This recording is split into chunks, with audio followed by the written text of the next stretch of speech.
Hello everyone. I would like to thank the AQIS committee for giving me the opportunity to present our work on efficiently estimating average gate fidelity of a quantum logic gate using few random bits. This is joint work with Pranab Sen and it can be found on arXiv. So in order to implement any quantum algorithm, we need to construct a quantum circuit, and the basic building block of any quantum circuit is a quantum logic gate. But there is always an error between the ideal gate output and the gate output of the actually implemented gate due to several kinds of noise. Hence, in order to apply a quantum gate, it is desirable that the noisy experimental version should be close to the ideal gate with respect to some evaluation measure. That evaluation measure turns out to be the gate fidelity, which we shall see shortly.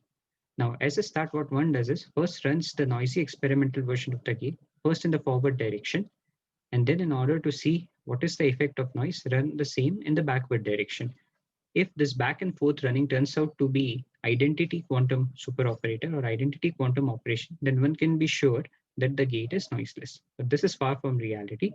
Hence, the back and forth running of this particular noisy experimental version can be modeled mathematically as a gate capital lambda. And the gate fidelity of this gate lambda with respect to an input state psi is defined as the inner product of, or the Hilbert-Schmidt inner product of the state get psi and the state that we get at the output of the gate by passing get psi as the input. Or in other words, it is the fidelity between the pure state get psi and the mixed state which is obtained as the output of the gate lambda. But in practice, it is hard to evaluate the gate fidelity for a general psi. Or for robustness, we do not want the gate fidelity to depend on this get psi.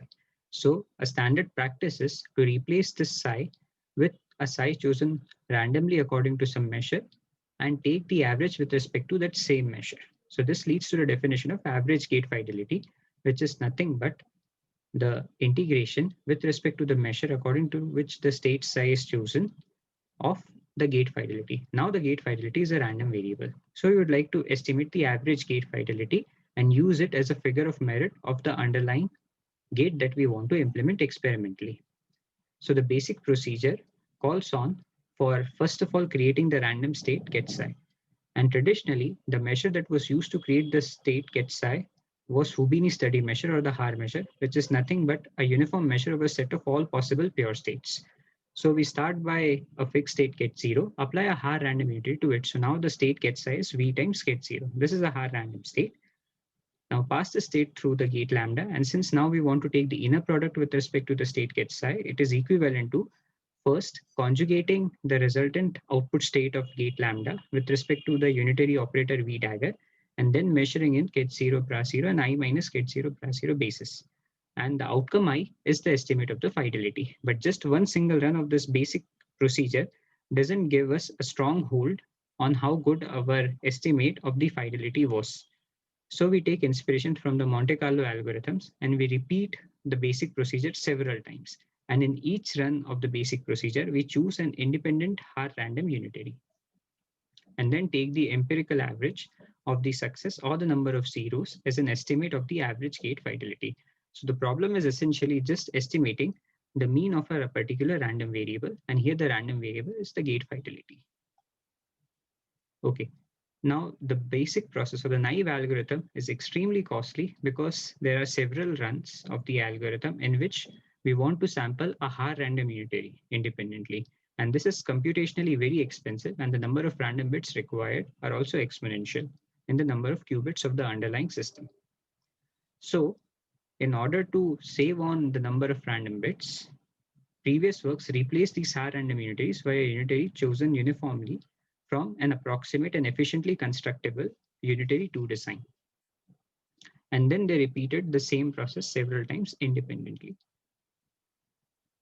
And the reason of appealing to 2 design is the structure of the average gate fidelity, where if we replace psi by V times get 0, as we have discussed, and we take bra 0 from the right and get 0, bra 0 from the left, and get 0 from the right out of this integration, then we see that this operation is nothing but a twirl, and a 2 design is defined to be a finite set of unitaries such that the twirling operation is similar to that of twirling with respect to the Haar random unitaries. But what was missing from the previous works is that they do not rigorously estimate the running time and how many random bits are consumed. In this work, we treat the usage of classical random bits as a resource and try to minimize it, and this results in new benchmarking algorithms. And further, we also provide rigorous bounds on these estimation guarantees and the resources consumed. We appeal to two tools by taking inspiration from pseudo-random literature in classical computer science. The first one is the k-wise independent random variables, and the another is quantum tensor plot expanders. We use these tools because we know a way to efficiently sample in a k-wise independent fashion. And furthermore, if we replace Haar random unitaries by a unitary coming from a T-copy quantum tensor plot expander, also known as unitary T-designs in a rough sense, then we save on the number of random bits from d square log d for Haar random unitary to T log d for quantum tensor plot expanders. And for efficient implementation, the value of T should be polylog d. So it is much smaller than d square. Now we see the definition of k-wise independent random variables. So essentially k-wise independent just means that if you have a set of n random variables and you choose k of them, they're more or less independent. Okay, so what more rigorously what this means is, let's say all these random variables are Bernoulli random variables. We don't know the joint distribution, but if we choose any k of them, look at the joint distribution of k of them and take its trace distance with respect to the distribution of k IID Bernoulli random variables, where the probability of one is, let's say, p, then this trace distance is less than equal to theta. Furthermore, for these k-wise independent random variables, we have Chernoff-like bounds with some offset, which can give us the guarantees on the estimates. That is how close our average is to the true average and what is the confidence. Further, we can dive a little deeper into these bounds and also find out what is the running time of the algorithm and also how many random bits does it consume. And further, these can be efficiently constructed by spending only a small amount of truly random bits. And constructing random bits is an important question in theoretical computer science, and it is not obvious how to get truly random bits. So this brings us to a new efficient algorithm, which is not much different from Denkert at all, or the state-of-the-art algorithm, where we sample n unitaries from an epsilon approximate unitary 2 design, but not in a fully IID fashion, but in a k-wise independent fashion where the value of k is epsilon square n, and run the basic algorithm. So from henceforth, our goal is to estimate the average gate fidelity to within an additive error of epsilon with a confidence at least 1 minus delta. So in our algorithm 1, the number of samples that we need, they scale as 1 over epsilon square log of 1 over delta.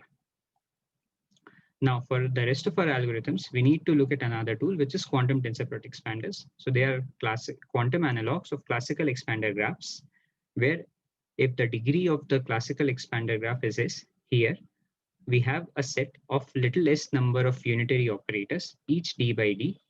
They are equipped with a super operator, which is analog of the adjacency matrix of a classical expander graph. And this super operator maps operators from the space of operators of size d to the L by d to the L to the operators of size d to the L by d to the L, and is defined as the following. So G acting on any operator M is equal to the uniform average of the matrix M conjugated with the unitaries raised to the tensor power L.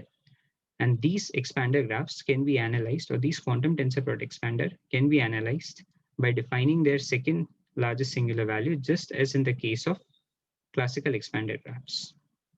So the second largest singular value is defined as, so G minus a particular quantum channel I, its operator norm is less than equal to lambda. Then lambda is known as the second largest singular value of the quantum tensor plot expander.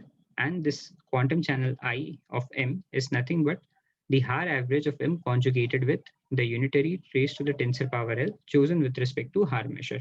And it can be seen from the definition that a unitary 2 design is nothing but a 2-copy quantum tensor plot expander. So what we do is, in the first phase of our algorithm, which we call as the truly random algorithm, where we are charged for the random bits, we sample T independent unitaries from a suitable L-copy quantum tensor plot expander, and we call this as set script V. Now, by properties of quantum tensor plot expanders, the gate fidelity averaged over the set V is close to the true average.